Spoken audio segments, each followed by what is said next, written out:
Hello, everybody. Happy Wednesday. It's another episode of Seminole Sidelines. Ariya Massoudi, Curt Weiler, Bob Ferrante joining you here as we continue with this Florida State Athletics Sports Week. It is June 14th. Appreciate those of you watching on YouTube, on Facebook, and on Twitter live.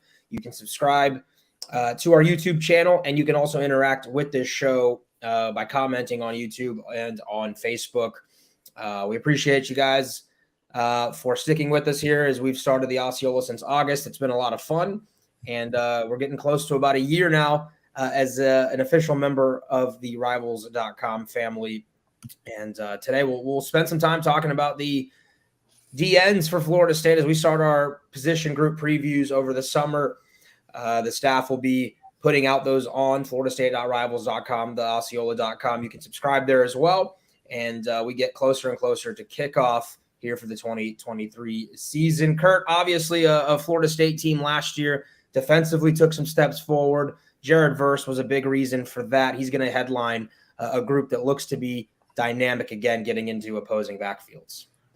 Yeah, I remember down the stretch of last season, there's a lot of talk of like, man, that defensive line, or really that defensive Hall of Fame, managed to get Jared Verse back for a second season. And there was always, I feel like, the caveat of like, but I doubt that's going to happen. He's a guy who's a first or at worst probably second round pick.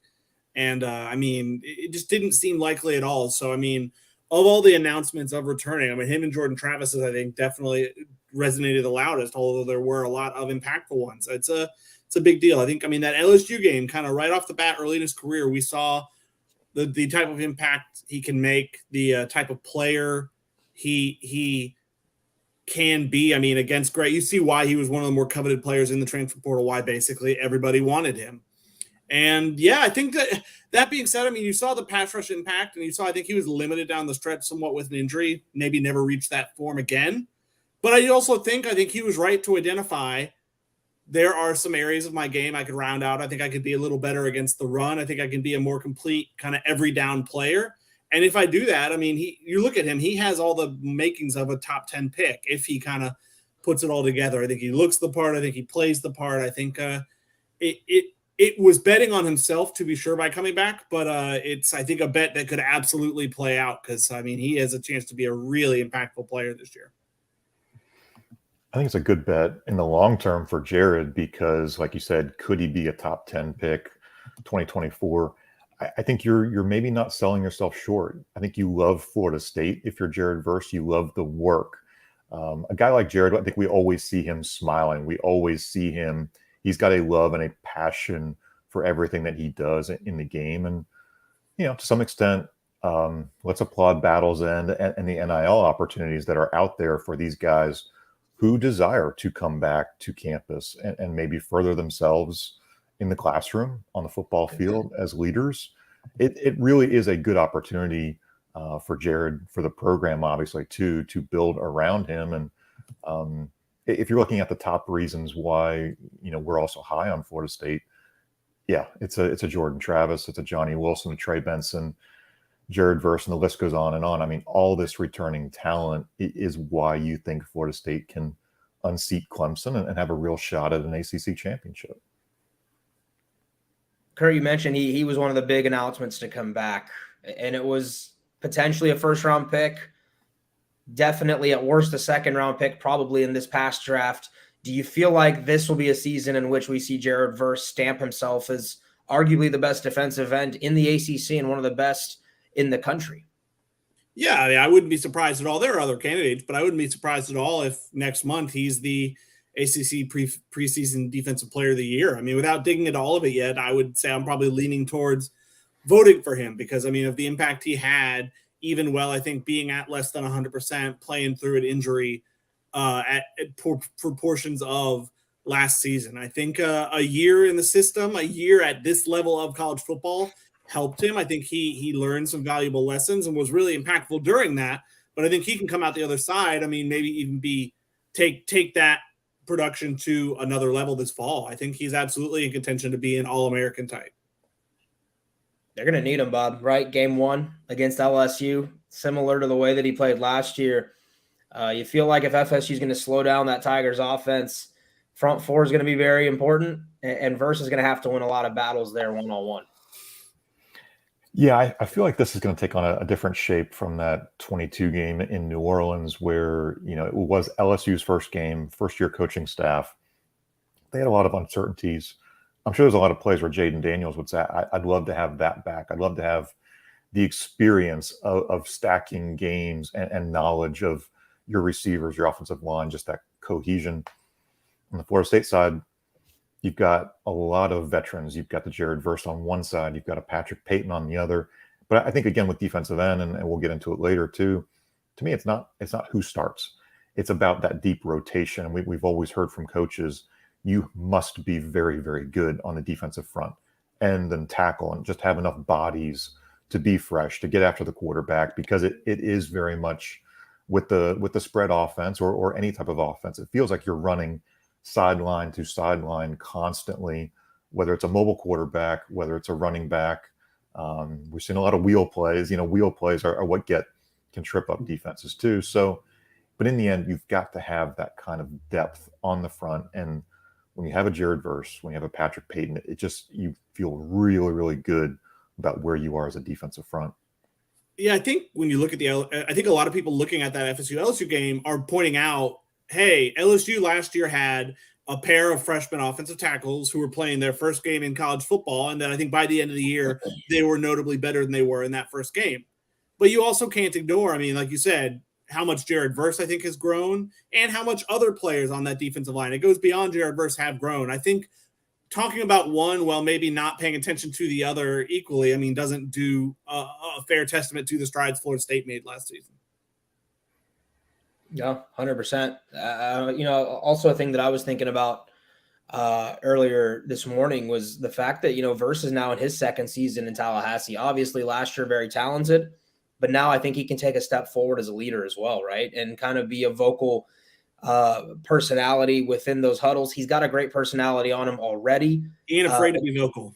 No, he's not. And I'm saying to be in your second year, though, to have a little more ownership over locker room, those are going to be the differences, right? Like when we were last year talking about these games against Wake and NC State, against Clemson, where you felt like maybe the guys were a year away from truly winning one of these games.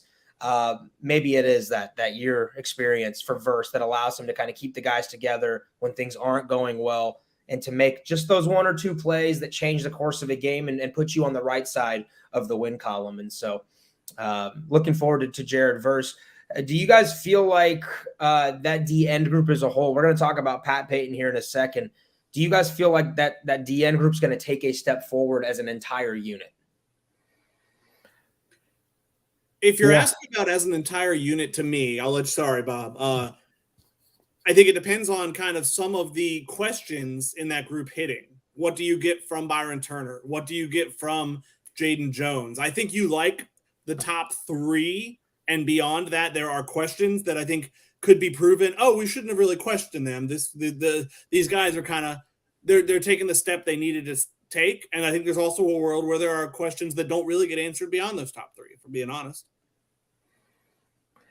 Yeah, I think the question, to John Papuchis was asked after the spring practices of how many guys do you want that you can depend on? Like, what's your optimum number? And he outlined 5. You want truly a 2-man rotation for End and Fox, but you want a 5th guy who's a hybrid who can kind of float back and forth, and you have to plan for the event of an injury, right? So there's just a lot of different moving pieces there. I think you've got so many different options. Again, where's a Dennis Briggs potentially fit in? Is he more of a tackle? Can he fit in as an end here and there in certain situations? But the depth, I think, is a really nice piece here. When you look back at, say, 2021, that was a really nice group of defensive ends with Jermaine Johnson and Keir Thomas, and in part, a Jared Verse is here because of them. I didn't feel like there was a ton of depth behind a Jermaine and a Keir back then in 2021. Now you feel like this is a room that is much, much deeper and ready to be in attack mode. And you're not. I'd have to go back and look at the plays, for example, like what was the play log for a Jermaine Johnson and a Keir Thomas. But I think now you might look at it and say, okay, we don't have to have a Jared Verse out there a ton of plays and just absolutely wear him out. you've got guys behind him that you can throw out there too. You get the sense though, right, that this unit can't get injured though. Like I feel like you can't lose. You lose a verse, and obviously it's going to be tough to kind of regroup from that. It seems like I mean, I know there are some options there, but it does seem relatively thin in terms of experienced talent that you can just run out there. But that seems to be like a lot of Florida State's too deep, other than maybe like tackle. Like, you know, in the tackle, you're like, I feel pretty good about if someone drops down, that we're going to be okay. Everywhere else, you're kind of like, I don't know that we can afford injuries at this group. I mean, that kind of speaks to how far Florida State's expectations have come, where I think we think this can be an ACC winning team, a college football playoff winning, contending team, if things break right in terms of injury luck. I mean, truthfully, outside of a small handful of teams that it took years to build that depth, your Georgias, your Alabamas, I think that's true at a lot of places. But yeah, I think it is reliant, and defensive end is one of them, on some best case scenarios and injury lucks. I mean, truthfully, depth-wise, this is where they missed Derek McClendon. Like, you know, like that is Derek McClendon a world-beating defensive end, a guy who's going to get all ACC? Probably not.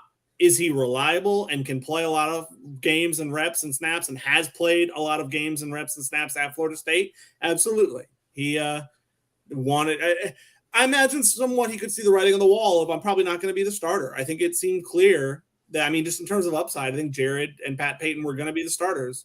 And now Derek McClendon's at Colorado. And it's tough. I mean, I understand both sides of it, but it is frustrating, I'm sure, from a Florida State standpoint of like, we thought we could sell, we're selling you on what your role is and how important you are. And he saw differently. This is the revolving door of the transfer portal, Yeah. right? I mean, this is, hey, it's great that you can go out and get a Jared Verse and a Gilbert Edmond, but yeah, every now and then you're going to lose a Derek McClendon type of guy who really is a piece of what you're doing. And look, Derek McClendon might have a breakout year at Colorado and light up the Pac-12. My opinion again still is he would have been better off at Florida State, where he's part of that rotation, and he's going to get after these tired offensive tackles because they've been fighting a Jared Verse and a Patrick Payton type for 40 some plays. I mean, you want your opportunities to be here, and again, where the NFL scouts are watching you here. But I think it does underscore the importance of a Gilbert Edmond, a guy that we really, really liked out of the spring. So I think the fact that you were able to hit the portal and bring him in, I think that, I won't say makes up for a Derek McClendon loss, but it makes you feel better about McClendon looking elsewhere.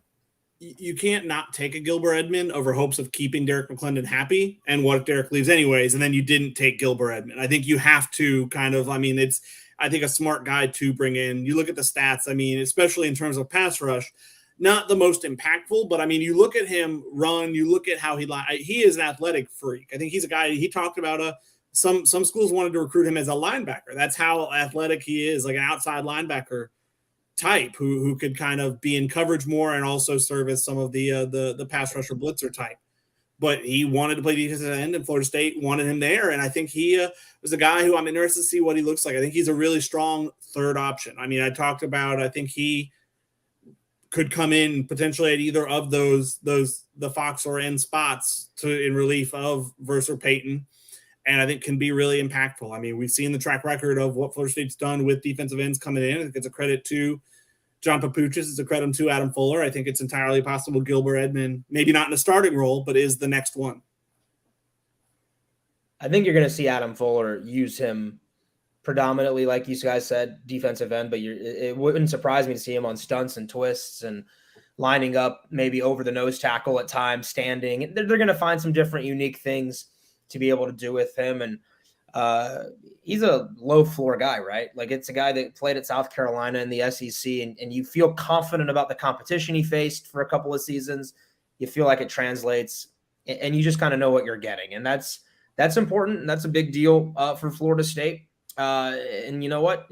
He could start, but the reason that I think most people feel like he's a good depth option is because of the way Pat Payton came on last year, ACC Defensive Rookie of the Year. And Pat's got a chance to really make a major jump, I think, this season and have himself a nice year. Yeah, Pat Payton's development has been really cool. I mean, he came in as a relatively thin guy, right? I mean, he needed time from a strength and conditioning standpoint to, build that body that was going to be effective, play in and play out. I think, we saw Pat Payton down the stretch, like you said in the stats there, 5 sacks, ACC Defensive Rookie of the Year, a very, very good compliment to Jared Verse and to the total package of your rotation. So Pat Payton, I think he might be looking at this season too as this is my money year. This is my chance to also show that I'm a high draft pick and year three. We like year three guys. I think part of that defensive end discussion is you see a Pat Payton, you see a Byron Turner, you see guys who feel very, very comfortable in their understanding of the defense, in the playbook, in what's the assignment for yourself, the guy next to you, so you can get the most out of yourself.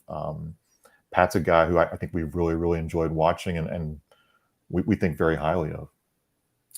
It was a scary proposition in the spring. I mean, think about the season he just had, the impact, how he really stepped up when Jared Verse went down. I think that's when we saw him emerge.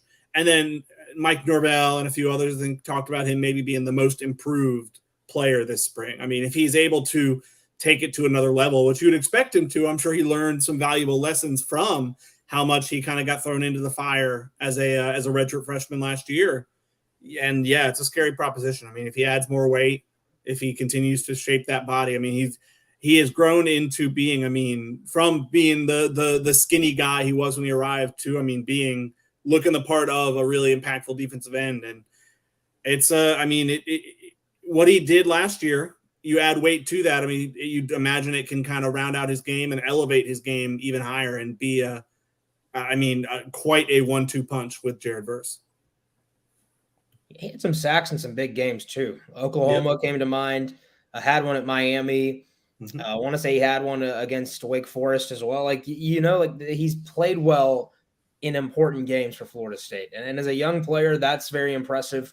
And truthfully, like if Florida State's going to make a run, right, at winning the ACC and then pushing for a college football playoff or a New Year's Six Bowl, you're going to need someone other than Jared Verse, I think, to kind of step up and really cause headaches for opposing offensive lines. So Payton, as good of a candidate as any. Is it going to be Gilbert Edmonds?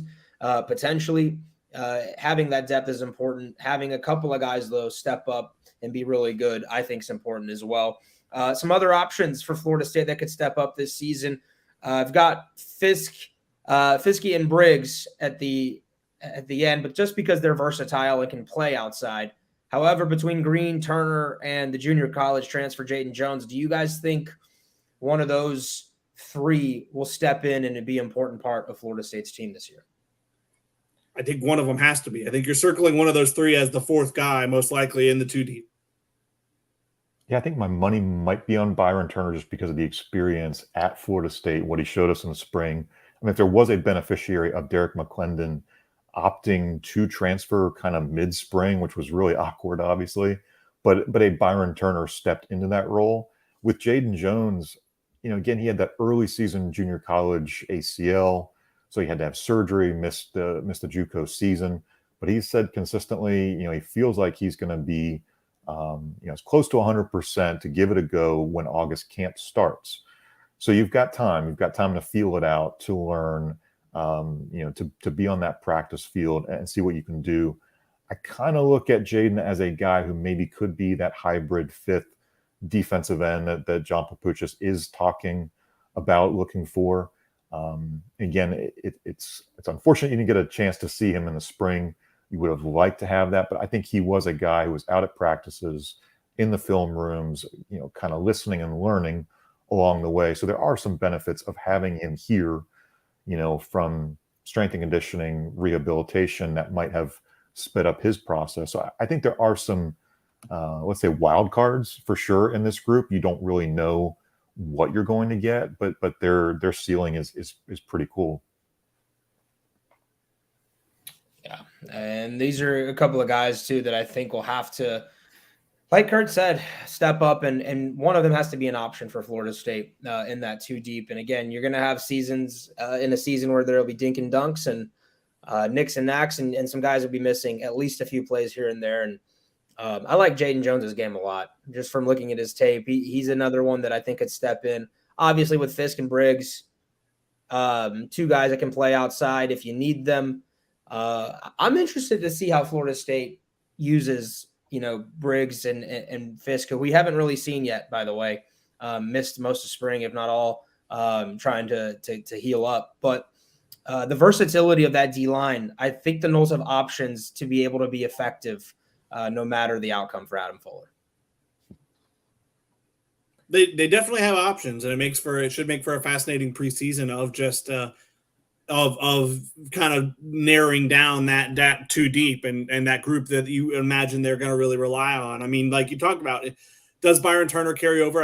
We thought a pretty good spring and stay healthy. And the big thing with him, the thing with Byron Turner has never been what he looks like when he's out there. It's how often he's out there. He missed time each of his first 2 years with injuries. He missed all of his freshman season in 2021 with an injury. And so, I mean, I think, does he carry that over? Jaden Jones, I agree. I like a lot. The one caveat, really, he looks the part. I mean, as a JUCO guy arriving at Florida State, the one caveat is about a year removed from the ACL, how ready to go is he? I mean, that's something that even when you can theoretically return, sometimes a year after an ACL, it feels like it takes a little longer than that for guys to start looking like themselves and producing like themselves again.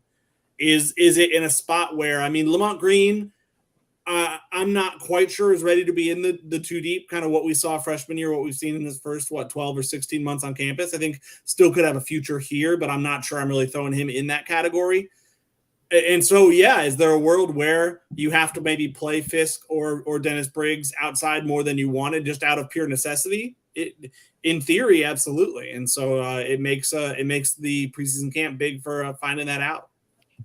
You could go with some odd fronts. I mean, do you try some 5-man fronts, for example, just because, I mean, you've got numbers. What do you do on third down when you're looking for a guy who can just beat a one-on-one? I mean, is a Braden Fisk an option there? He was so limited in the spring. I mean, he was out there. He was, he was able to run. He was able to move. It was a shoulder injury. So that's the good thing is he had time on the field. But how he can be utilized within this defense, I think that versatility is a real advantage. But it's really also a question mark for us until we see him in August, just how he best fits in. But I think when you look at the aspect of an injury and you maybe have that fear, you always have in the back of your mind, okay, you've got a Dennis Briggs, you've got a Braden Fisk, a guy who can play either position. Yeah. I think it'll be fascinating. And obviously, you guys check our website for the written preview for the defensive ends position group. And we'll continue our position group previews throughout the next couple of weeks, not just on the site, but here on Seminole Sidelines. Guys, before we wrap up and say goodbye, this week you had a chance to talk to some new guys. Blake Nicholson, Conrad Hussey, Ed Joseph, and Jabril Rawls.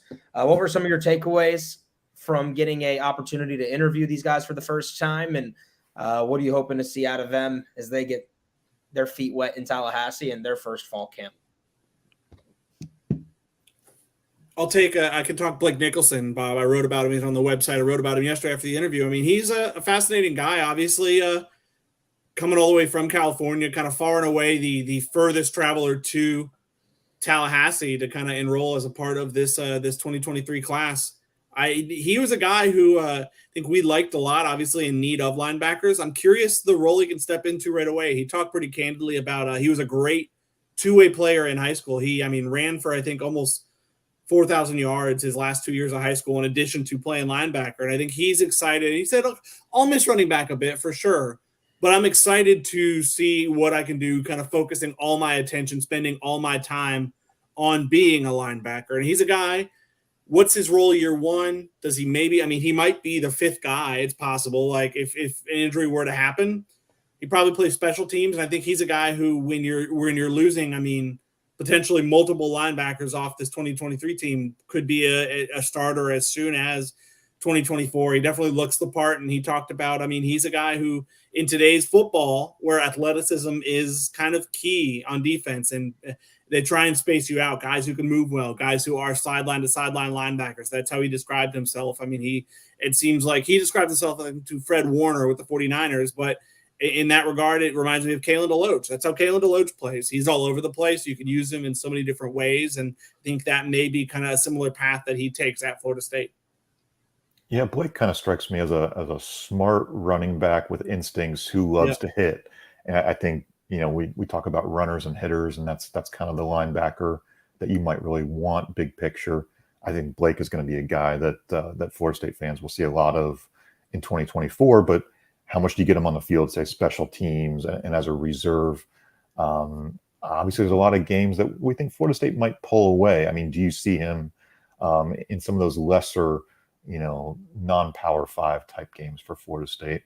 I think with a guy like, say, Conrad Hussey, Edwin Joseph, Jabril Rawls, you never know how many of those guys will get the 4 games because of the redshirt rule. Again, we love the redshirt rule because it gets you some time on the field. The other question, though, is safety is kind of a question mark from a depth standpoint. If Conrad or Edwin are able to learn and get some playing time, practice time right away and just kind of fit in there, you might see those guys getting a few more than 4 games. That's good opportunities for them, even though they didn't enroll early. These are guys who you think could get to contribute early and then really make an impact in 2024. Blake Nicholson's, I think, got a chance to play early. That position group is thin, right, at linebacker. There's not a ton of options. So I think of the 4, right? Like of the 4, he's probably got the best chance to see the field early. A safety is thinner, in my opinion, though, man. Yeah? Yeah. Who do you like at safety behind Shyheim and Akeem? You feel good about your top 2, but beyond that, it feels like a crapshoot of who's 3rd, who's 4th. No doubt. I think I actually expect, though, Florida State to add somebody there before fall camp starts. We'll see how that plays out, but it seems like they're still very active trying to figure somebody out if they can to join the ranks. Someone older, I guess, so to speak, from the transfer portal. But I say we're talking to Ashlyn Barker, the JUCO safety they brought in tomorrow. Yeah. And then obviously, with Joseph and Rawls, guys that, are going to have to probably wait their turn and maybe they get some special teams opportunities if they shine in the fall and then they impress JP. But been cool to talk to some of these guys. I know we had a chance to talk to Destin Hill recently, as well as Keon Coleman, 2 other guys that I know Florida State fans were highly anticipating. Man, I got to tell you guys, Keon Coleman looks the part, right? Like when you see him, and he walks in a building, you're like, all right, physically very mature already and someone who's going to step in. I was super excited about what he brings to the table. And then I laughed because, Destin Hill's a real person, I can't believe that I had convinced myself that it was a legend and a myth that this was actually just going to be one of those that almost got to Florida State's that we talk about being impact guys. So very excited about those 2 as well. Yeah, I like Keon. I think if you're looking for one guy to break out among the transfers, I think Keon's going to just have a fantastic season. I mean, 6'4", with the way he runs, how he adjusts to the ball. That's a guy that I think, Kurt wrote that he was, I think, a luxury, I think was the word that Kurt wrote at that point, where you didn't necessarily need a guy like Keon. But after losing Micah Pittman, after losing a Malik McLean, a Keon really is that kind of mismatch guy. A basketball player who knows how to fight for the one-on-ones midair. That's the type of guy that I think makes a difference for you on a lot of plays. He thinks he's going to get 50-plus catches. He thinks he might have more yards than up at Michigan State in 2022. I think that's to be determined, but his impact will be significant regardless of where those numbers end up to me. I think important for him too, especially once Peyton Thorne left, was he knows the quarterback throwing to him has had a good track record of success, and he'll get to play. I mean, you talked about the playing in the big prominent games like with Derek McClendon. He's going to get to do that at Florida State. He knows, I think he talked about how much talent they're bringing back is a big reason for why he chose Florida State and what he thinks this team can accomplish. So whatever his target numbers are, whether I don't think his yardage going down would even be a bad thing necessarily. Like, as long as it doesn't like fall off the face of a cliff, just because he will still get, I think, plenty of looks and have Jordan Travis throwing to him and be able to work opposite Johnny Wilson, who is going to draw a lot of attention. Good show, guys. I think it's a good place to put a pin in it. Next show's on Friday, 12:30, right back here, YouTube, Facebook, Twitter, if you want to watch live.